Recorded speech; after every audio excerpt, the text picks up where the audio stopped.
challenging Democratic incumbent Kim Schreier to represent the Washington State's 8th District. He joins us now. So, Matt, this district borders a very blue area of Seattle.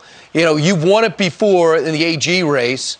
Are you confident you can win it? You can win it for this race? I am. I'm very confident. We won it not close. We won it with over 51%. And the reason is because people are sick of what's going on.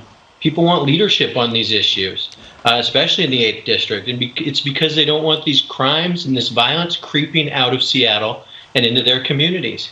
So right now, these stats are stunning. With the police budget's been cut 20%, smaller than last year. Seattle finished last with the highest homicide rate in decades and increased response times. And your officers are quitting at a record pace, and no one's making an effort to retain them.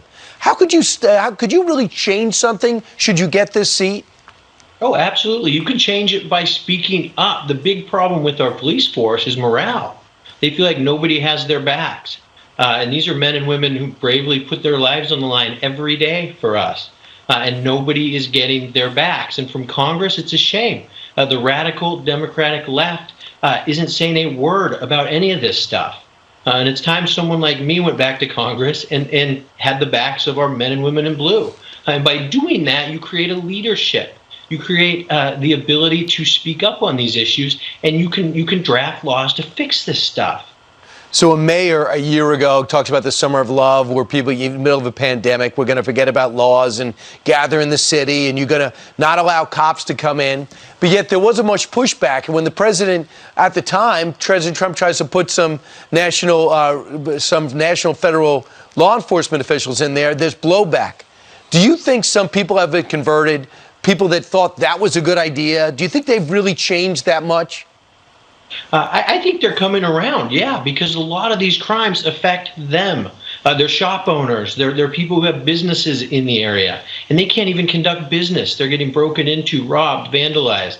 These people are hungry for a voice. They're hungry for someone to stand up for them, and they feel like the city leadership has abandoned them.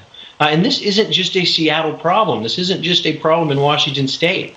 We're seeing this problem all over the country, and that's why I'm running for Congress. We're only 5 seats from taking back the House and telling Nancy Pelosi, good riddance.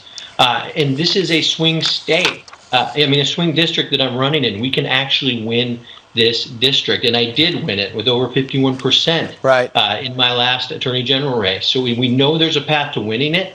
We know we're going to be one of those 5 key seats to taking it back, and we're going to do it. And I know because we've already done it. And then there's a big push, and there's some progress being made on the national level for law enforcement reform, and many pro-law enforcement people are for it. You could put more money into training, put more money into quality candidates, maybe raise the pay rate and get better people. At least 20 large U.S. cities reduced their police budgets in some form, adding to $840 million collectively. And you're trying to stop it in the place where really it all started in Seattle. Matt, best of luck.